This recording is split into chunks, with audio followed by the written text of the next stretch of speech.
आज टीकमगढ़ के दौरे पर रहेंगे मुख्यमंत्री शिवराज सिंह चौहान। सीएम जिले के गोर गांव में जन दर्शन कार्यक्रम में शामिल होंगे, यहां सभा को संबोधित भी करेंगे।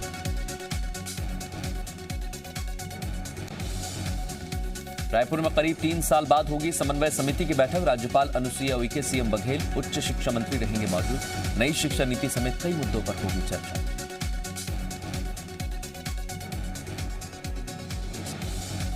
इंदौर में कांग्रेस के 50 नेताओं कार्यकर्ताओं पर केस दर्ज। रैली प्रदर्शन में नियमों के उल्लंघन मामले में कार्रवाई। चिंटू चौक से संजय बाकलीवाल समेत कई नेताओं पर एफआईआर दर्ज की गई। उपचुनाव को लेकर देर रात सीएम हाउस में बीजेपी नेताओं की बैठक हुई, जिसमें सभी मंत्रियों को उपचुनाव वाली सीटों की जिम्मेदारी दी गई। बैठक के बाद मंत्री गोपाल भार्गव ने कहा, उपचुनाव को लेकर रणनीति बनाई गई।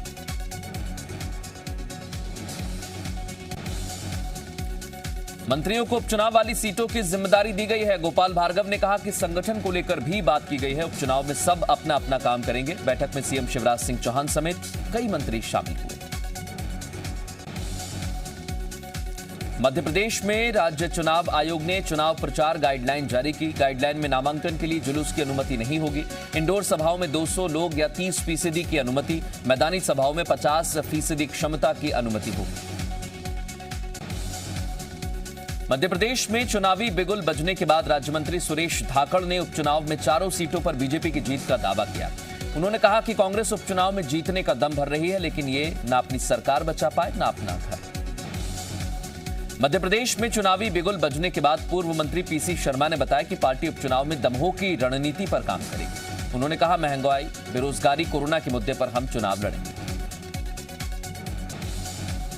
आदिवासी मुद्दों पर बोले वन मंत्री विजय शाह। कहा, कांग्रेस ने सुनियोजित तरीके से इन लोगों को भुला दिया। लालच देकर किसी का धर्मांतरण नहीं होने।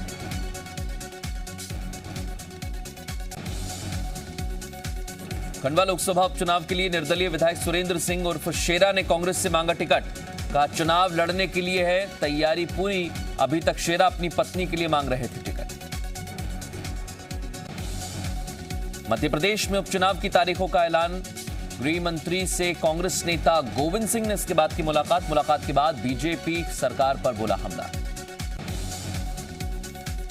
सीएम शिवराज सिंह चौहान के ओएसडी आनंद शर्मा ने अपना इस्तीफा दे दिया है, जिसे सरकार ने तत्काल प्रभाव से मंजूर किया। चुनाव प्रचार आचार संहिता लगते ही उन्होंने अपना इस्तीफा सौंपा। आनंद शर्मा उपचुनाव के दौरान सीएम शिवराज के साथ रहेंगे। आनंद शर्मा रिटायर्ड आईएएस अधिकारी हैं, जो सागर और उज्जैन के कमिश्नर भी रह चुके हैं। राजगढ़ और विदिशा के कलेक्टर भी रहे हैं। खंडवा लोकसभा उपचुनाव की तारीखों का ऐलान हुआ। 1 अक्टूबर से चुनाव आचार संहिता लग जाएगी। 8 अक्टूबर तक प्रत्याशी नामांकन अपना भर सकते हैं। खंडवा लोकसभा उपचुनाव की तारीखों के ऐलान के बाद खरगोन जिला प्रशासन अलर्ट हो गया है। खंडवा लोकसभा क्षेत्र में खरगोन की बड़वा और भीकनगांव विधानसभा भी शामिल है। मतदान में कोरोना गाइडलाइन का पालन होगा। मतदान तक कोई भी शिलान्यास, भूमि पूजन कार्यक्रम का आयोजन नहीं होगा। वहीं एसपी ने अवैध शराब और हथियारों को लेकर चेकिंग अभियान चलाने के भी निर्देश दिए। खरगोन में आईजी हरिनारायण मिश्र ने डीआरपी लाइन और कोतवाली थाने का वार्षिक निरीक्षण किया। साथ ही कानून व्यवस्था को लेकर पुलिस अधिकारियों की बैठक ली, जिसमें कई दिशा निर्देश दिए गए।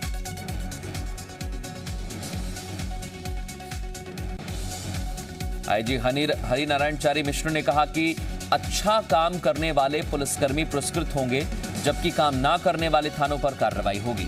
उन्होंने कहा कि उपचुनाव को लेकर पुलिस चुनाव आयोग के निर्देश का कड़ाई से पालन कराएगी। भोपाल में शिवराज कैबिनेट की बैठक हुई, जिसमें शिवराज कैबिनेट ने कई अहम फैसले लिए। पिछड़ा वर्ग कल्याण आयोग को दिया गया संवैधानिक दर्जा। पोषण आहार का काम स्व सहायता समूहों को सौंपने का फैसला भी लिया। पूर्व मुख्यमंत्री रमन सिंह ने भूपेश सरकार पर नान घोटाले के आरोपियों को बचाने का आरोप लगाया। रमन सिंह ने कहा कि भूपेश सरकार इस घोटाले के आरोपी आईएएस अफसर अनिल टुटेजा और आलोक शुक्ला को बचा रही है, जबकि सरकार को इन्हें पद से बर्खास्त करना चाहिए। रमन सिंह के आरोपों पर पलटवार करते हुए कांग्रेस नेता शैलेश नितिन त्रिवेदी ने कहा कि नान घोटाले पर सवाल उठाने वाले लोग वही हैं जो 15 साल तक इस घोटाले के हितग्राही रहे। रायपुर में धर्मांतरण के खिलाफ बीजेपी का जोरदार प्रदर्शन। सीएम हाउस घेराव करने पहुंचे बीजेपी कार्यकर्ता। इस दौरान पुलिस ने रोका, कार्यकर्ताओं और पुलिस में धक्का मुक्की भी हुई। भोपाल में रामेश्वर शर्मा पर केस दर्ज करने की मांग, राजपूत समाज ने खजूरी थाने में सौंपा ज्ञापन।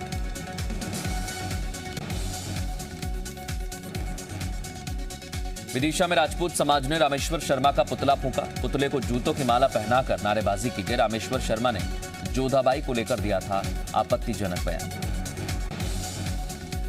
छत्तीसगढ़ में बारिश को लेकर मौसम विभाग ने अलर्ट जारी किया। 4 संभाग के 20 से ज्यादा जिलों में पूर्वानुमान लगाया गया है। प्रदेश के ज्यादातर हिस्सों में हल्की से मध्यम बारिश की संभावना। छत्तीसगढ़ में पिछले 24 घंटे में 13 जिलों में कोरोना के 26 नए मामले मिले, जबकि 25 लोग ठीक होकर अपने घर लौटे। छत्तीसगढ़ में कोरोना के सबसे ज्यादा मामले सुकमा और रायपुर जिले में सामने आए।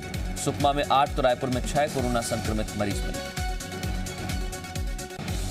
उज्जैन में वीआईपी दर्शन की रसीद से बाबा महाकाल की तस्वीर हटाई जा सकती है। पुजारी और हिंदू संगठनों ने तस्वीर को लेकर विरोध जताया। कहा, एंट्री गेट पर रसीद नीचे फेंक दी जाती है, जिससे बाबा का अपमान होता है। रीवा केंद्रीय जेल में 3 कैदियों के बीच मारपीट की वारदात के दौरान ब्लेड से हुए हमले में कैदी घायल, 2 कैदियों पर मामला दर्ज। अनिश्चितकालीन हड़ताल कर रहे बिजली विभाग के आउटसोर्स कर्मचारियों से ऊर्जा मंत्री प्रद्युम्न सिंह तोमर ने काम पर लौटने की अपील की। कहा कि वो भी आम परिवार से निकल कर आए हैं, इसलिए वो कर्मचारियों की भावनाओं को समझ रहे हैं। ऊर्जा मंत्री प्रद्युम्न सिंह तोमर ने कहा कि समस्याओं के निराकरण के लिए वो लगातार प्रयास कर रहे हैं। पहले भी कर्मचारी यूनियन के साथ बैठकें हुई, जल्द ही फिर से बैठक कर समस्याओं का हल निकाला जाएगा। छतरपुर में कलेक्ट्रेट में जनसुनवाई के दौरान हनुमान मूर्ति के साथ पुजारी ने लगाई हाजिरी। गांव के लोगों पर लगाया मूर्ति हटाने का आरोप। 5 साल से मूर्ति स्थापित करने की लगा रहे हैं गुहार। भोपाल में आबकारी विभाग ने 2 शराब दुकानों पर कार्रवाई की है। ग्राहकों को बिल न देने पर एक्साइज कमिश्नर राजीव दुबे ने 2 दुकानों को सील कर दिया। कैश मेमो हाथ से बनाने पर भी नियम बनाए गए हैं। धमतरी में एक रिटायर्ड फौजी एलके साहू ने मिसाल पेश की। उन्होंने अपने रिटायरमेंट के बाद पेंशन के पैसों से नाव खरीदी और उसे महानदी में चलाकर स्वच्छता की मुहिम चला रहे हैं, जिसकी हर तरफ चर्चा हो रही है। एलके साहू युवाओं की टीम के साथ महानदी की सफाई करते हैं और लोगों को जागरूक करते हैं। इसके अलावा ये पिछले 2 साल से युवाओं को फ्री में फिजिकल ट्रेनिंग भी दे रहे हैं। दुर्ग पुलिस ने एक बार फिर ग्रीन कॉरिडोर बनाकर एक मरीज की जान बचाई। बारिश के बीच रात में 9:30 बजे ग्रीन कॉरिडोर बनाया गया। दुर्ग में प्रमिला दुबे 3 दिन से सेक्टर 9 अस्पताल में भर्ती थी, जहां उनकी तबीयत बिगड़ने के बाद रायपुर रेफर किया और इस दौरान पुलिस ने ग्रीन कॉरिडोर बनाया। इंदौर के देवी अहिल्या विश्वविद्यालय में भारत पाक के बीच 1971 में हुए युद्ध की 50वीं वर्षगांठ मनाई गई। इसके तहत स्वर्णिम विजय मशाल देश के विभिन्न कोनों से होती हुई तक्षशिला परिसर में पहुंची। भारत पाक युद्ध के 50 वर्ष पूरे होने पर इसे स्वर्णिम विजय वर्ष के रूप में मनाया जा रहा है। कार्यक्रम में भारत पाक के युद्ध में शामिल होने वालों ने भी अपने अनुभव साझा किए। बिलासपुर के रतनपुर का महामाया देवी मंदिर नवरात्रि में सभी श्रद्धालुओं के लिए खोलने का फैसला किया गया। कलेक्टर समेत कई अधिकारियों की मौजूदगी में महामाया मंदिर ट्रस्ट की बैठक में यह फैसला लिया गया। कोरोना संक्रमण अभी पूरी तरह से खत्म नहीं हुआ है, इसलिए महामाया देवी मंदिर सुबह 7 बजे से रात 10 बजे तक ही खुलेगा। दर्शन करने आने वाले लोगों को कोरोना गाइडलाइन का पूरी तरह से पालन करना होगा। उज्जैन में आयकर विभाग की टीम ने एक नामी नमकीन की दुकान पर छापा मारा। करीब 1 घंटे तक दुकान का शटर बंद रखा गया। आयकर विभाग की टीम पूछताछ करती रही। नमकीन व्यापारी के यहां से लंबे समय से टैक्स चोरी की सूचना मिल रही थी। छतरपुर में जमीन को लेकर हुए विवाद में 2 पक्षों में जमकर हंगामा हुआ। विवाद में एक पक्ष के 2 दर्जन से ज्यादा लोग घायल हुए। आपको बता दें, इस दौरान ईंट और फावड़े से एक दूसरे पर हमला किया। रायपुर के चिटफंड निवेशकों के आवेदन पर कार्रवाई नहीं। तहसीलों में 25 लाख आवेदन आए, लेकिन अभी तक कोई कार्रवाई नहीं की गई है। ग्वालियर में आउटसोर्स बिजली कर्मचारियों ने जमकर हंगामा किया। ऊर्जा मंत्री प्रद्युम्न सिंह तोमर के बंगले का घेराव किया। विभाग के अधिकारियों पर धमकी देने का आरोप लगाया। बैतूल में बिजली विभाग के आउटसोर्स कर्मचारियों की हड़ताल जारी। रैली निकालकर कलेक्ट्रेट पहुंचे आउटसोर्स कर्मचारी। 12 सूत्री मांगों को लेकर मुख्यमंत्री के नाम सौंपा ज्ञापन। रायपुर शहर में हुई सिटी बस सेवा शुरू। अभी तक शुरू करने के लिए लगातार कोशिशें की जा रही थी। कोरोना काल से ही बंद है सिटी बसें। जशपुर में एक ही परिवार के 3 लोगों की मौत। सिर और पेट में दर्द के बाद गई जान। घर के 2 सदस्य अभी भी बीमार। घोटाले की जांच में जुटी है स्वास्थ्य विभाग की टीम।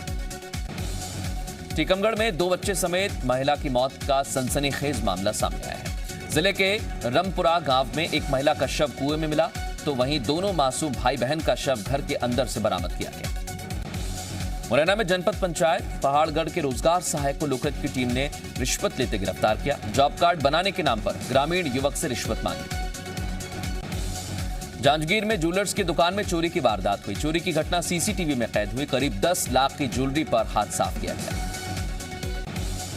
सत्ता में सहकारी बैंक से चोरों ने उड़ाया लाखों का माल। नोट गिनने की मशीन समेत कंप्यूटर हुए चोरी। बैंक में लगे सीसीटीवी में कैद हुई चोरी की वारदात। रतलाम में एक संदिग्ध महिला की मौत। घर में संदिग्ध अवस्था में मिला शव। महिला का पति 2 दिन से है लापता।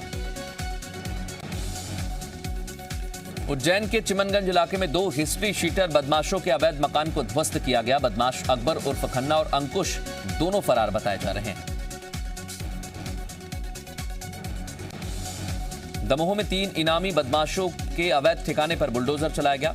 कोतवाली थाना क्षेत्र के बताए जा रहे हैं तीनों आरोपी। हाईकोर्ट के ऑर्डर पर अतिक्रमण हटाने पहुंची थी टीम। डिंडोरी में गांव के जंगल में गई महिलाओं पर मधुमक्खियों ने किया हमला। 4 महिलाएं गंभीर रूप से घायल, अस्पताल में इलाज जारी। शिवपुरी शहर में एक साथ कई मगरमच्छ घूमते नजर आए। आबादी वाले क्षेत्रों में बड़ी संख्या में मगरमच्छ नजर आने से अफरा तफरी का माहौल बन गया है। गुना के अनाथालय में मां स्वरूपा आश्रम में 5 साल की दिव्यांग बच्चे की हुई संदिग्ध मौत। शव को पुलिस ने पोस्टमार्टम के लिए भेजकर जांच शुरू की। बड़वानी के नेमिनाथ नगर में युवक युवती ने पिया जहरीला पदार्थ। दोनों की अस्पताल में इलाज के दौरान हुई मौत। कल ही किराए के मकान में रहने आए थे दोनों। राजगढ़ में एक युवक की चप्पलों से हुई पिटाई। युवती ने युवक को जमकर पीटा। नशे में बताया जा रहा था युवक। भिंड में पुलिस ने अवैध हथियारों की तस्करी करने वाले 4 आरोपियों को गिरफ्तार किया। पुलिस ने 7 देसी कट्टे, 3 पिस्टल समेत 7 जिंदा राउंड कारतूस जब्त किए। सूरजपुर में स्कूली बच्चों के कार्यक्रम में जमकर थिरके शिक्षा मंत्री प्रेमसाय सिंह टेकाम। छात्रावास के भूमि पूजन खेलकूद प्रतियोगिता में हुए थे शामिल। सीएम शिवराज सिंह ने ऑटो चालक मोहसिन का धन्यवाद दिया। खुदकुशी की कोशिश करने वाली युवती को बचाने के लिए ऑटो वाले का सीएम ने किया धन्यवाद। पन्ना के जुगल किशोर मंदिर में पितृपक्ष का खास महोत्सव। लोगों की मान्यता है कि भगवान स्वयं यहां तर्पण करते हैं। प्रभु 16 दिनों तक सफेद पोशाक में देते हैं भक्तों को दर्शन। दिल्ली दंगे पर हाईकोर्ट की बड़ी टिप्पणी। सुनवाई के दौरान दिल्ली हाईकोर्ट ने कहा कि अचानक नहीं, पहले से प्लान किए गए थे दंगे। सीसीटीवी कैमरे की तोड़फोड़ से पूर्व नियोजित साजिश की पुष्टि। लेफ्ट नेता कन्हैया कुमार और जिग्नेश मेवानी कांग्रेस में शामिल। बीजेपी का हमला। भारत तेरे टुकड़े होंगे अब कांग्रेस का नारा।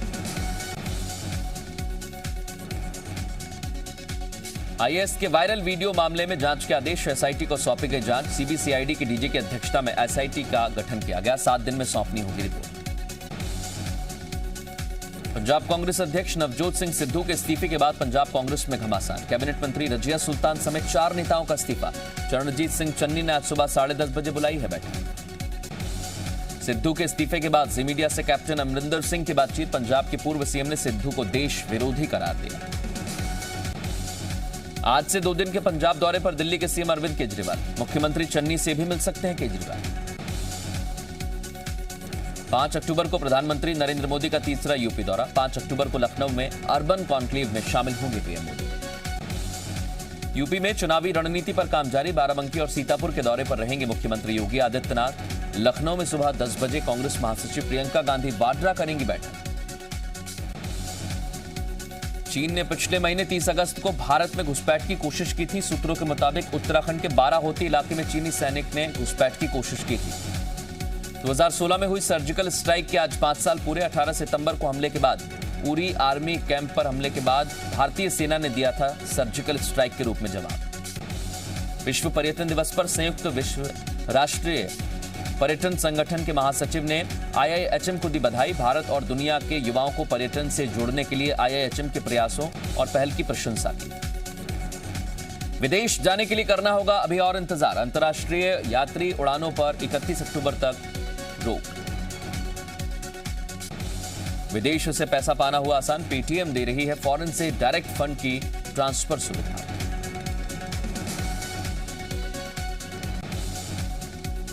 वित्त मंत्री निर्मला सीतारमण ने कहा, फिनटेक कंपनियां डेटा प्राइवेसी से नहीं कर सकती हैं समझौता। महिंद्रा मैनुलाइफ म्यूचुअल फंड में Asia Pacific writ end of funds का लॉन्च किया। रिलायंस इंडस्ट्रीज ने 20% तक की हिस्सेदारी बढ़ाई।